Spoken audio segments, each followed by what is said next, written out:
Hey, bonjour, cher Génivert. Alors, voici d'autres petites capsules pour t'aider à réviser. Dans cette capsule, on va s'attaquer à certains chiffres ou nombres contenus dans la revue. On est parti. Combien de litres d'eau faut-il pour fabriquer, produire et transformer 1 kilo de coton? 20 000 litres d'eau. Puis 1 kilo de coton, ça équivaut à quoi ça? Bien, ça équivaut à un pantalon. Ensuite, combien de tonnes de coton sont cultivées par année dans 90 pays? Il y a 20 millions de tonnes de coton qui sont cultivées par année dans 90 pays, fait qu'il y a beaucoup de pays producteurs de coton. Quel est le pays qui exporte le plus de coton dans le monde? Le premier exportateur de coton qui vend le plus de coton, ce sont les États-Unis.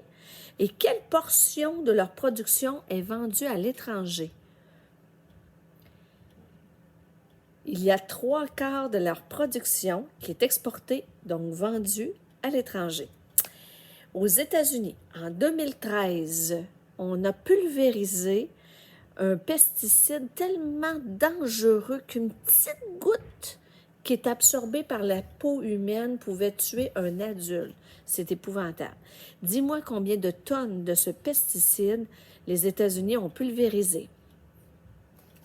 C'est 100 000 tonnes pulvérisées en 2013.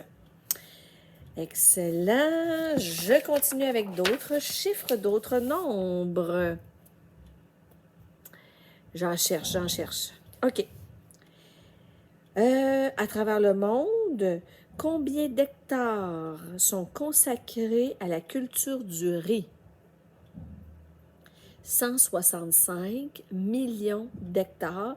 Ça représente le pays de l'Iran pour la culture du riz. Excellent. Ça a été posé dans d'autres capsules. Alors, je vais essayer de trouver de nouvelles informations à te demander. Dis-moi, quelle grandeur, quelle hauteur peut atteindre un plant de canne à sucre?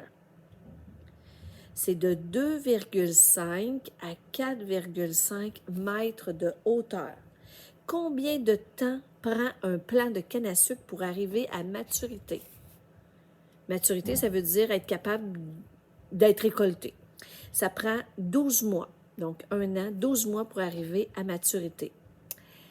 Dis-moi, combien de tonnes de sucre sont produites chaque année par des millions de fermes et de plantations? Combien de tonnes? C'est 172 millions de tonnes. C'est énorme. 172 millions de tonnes de sucre. Ensuite, au Canada, par jour, en moyenne, combien consomment les hommes et les femmes de grammes de sucre? C'est 60 grammes de sucre pour les femmes et 75 grammes de sucre pour les hommes. Fait que les hommes en consomment plus. 60 grammes de sucre, là, ça l'équivaut à peu près à 3 barres de chocolat Coffee Crisp. Fait que c'est beaucoup de sucre qui sont consommés.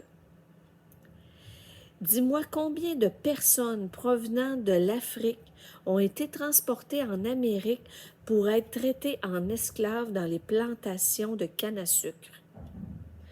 Ça se passait entre le 16e et le 19e siècle. Il y avait environ 13 millions de personnes qui ont été déménagées, transportées de l'Afrique jusqu'en Amérique pour être traitées en esclaves. Beaucoup trop. C'est terrible, c'est beaucoup trop. Dis-moi, aux Philippines, on estime à combien d'enfants qui travaillent dans le secteur de la canne à sucre?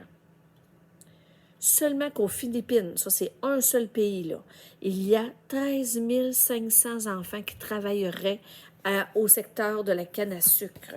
C'est énorme, c'est terrible, c'est énorme. On poursuit. Dans le cacao maintenant.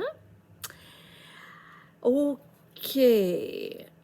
Dis-moi combien représentent les ventes réalisées par les fabricants de chocolat dans les pays du Nord par année. On estime à 100 milliards de dollars par an les ventes réalisées par les fabricants de chocolat dans les pays du Nord. 100 milliards de dollars par an. C'est, encore une fois, énorme. Un grand vendeur. Puis là-dessus, en moyenne, quel pourcentage reçoivent les agriculteurs de la vente finale d'une barre de chocolat? Bien, c'est 6 de la vente finale d'une barre de chocolat. Fait que c'est pas beaucoup. Au Canada, combien consomme en moyenne par année de kilogrammes de chocolat une personne habitant au Canada? C'est environ 6,4 kg de chocolat par année. On estime en 2020 combien d'enfants qui travaillent dans des conditions abusives dans la culture du chocolat. On dit que c'est environ 1,5 million d'enfants, à peu près, qui travaillent dans des conditions abusives, alors qu'on sait que la culture, que le chocolat, c'est un aliment dont raffolent les enfants. La Côte d'Ivoire et le Ghana sont de loin les plus grands producteurs de cacao. Ensemble, le Ghana et la Côte d'Ivoire, ensemble, quel est le pourcentage de leur production mondiale? Ensemble, ils produisent 60% de la production mondiale de cacao. Culture du café qu'on appelle l'or brun. Actuellement, combien de dollars canadiens représente le marché annuel de café?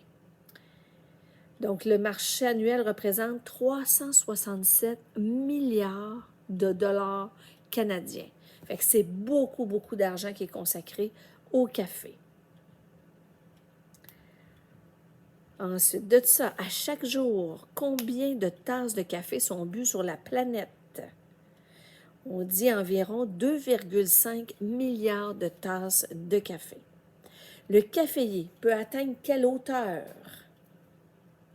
Il peut atteindre, selon les variétés, de 4 à 6 mètres de haut. Et combien de temps prend un caféier, qui est l'arbre du café, qui produit le café? Donc, combien de temps prend le caféier à produire des fruits? Ce n'est qu'après 5 à 6 ans que l'arbre, le caféier, peut produire des fruits. On continue. On est rendu à la banane. Combien y a-t-il de variétés de bananes? 1000 variétés de bananes et très peu sont connues. Ici, la plus populaire dans les marchés du Nord, c'est la Cavendish qui est la plus populaire. En quelle année un champignon s'est attaqué au bananier? C'est en 2014. Excellent. Sur le marché canadien, quel est le pourcentage des bananes qui sont équitables? 2% sur le marché canadien, alors qu'en Suisse, par exemple, c'est 50% des bananes qui sont certifiées équitables. Et voilà, ensuite de ça, qu'est-ce que je pourrais te demander pour t'aider? Ça fait pas mal le tour que je te dirais des nombres qui sont contenus. Ça fait pas mal le tour des nombres qui sont contenus dans le café. Fait que là, jusqu'à maintenant, on a fait les dates. Il y a une capsule là-dessus que tu peux retourner, réécouter. On a fait les dates, on a fait les nombres. Fait que je te reviens là avec d'autres idées pour t'aider à réviser.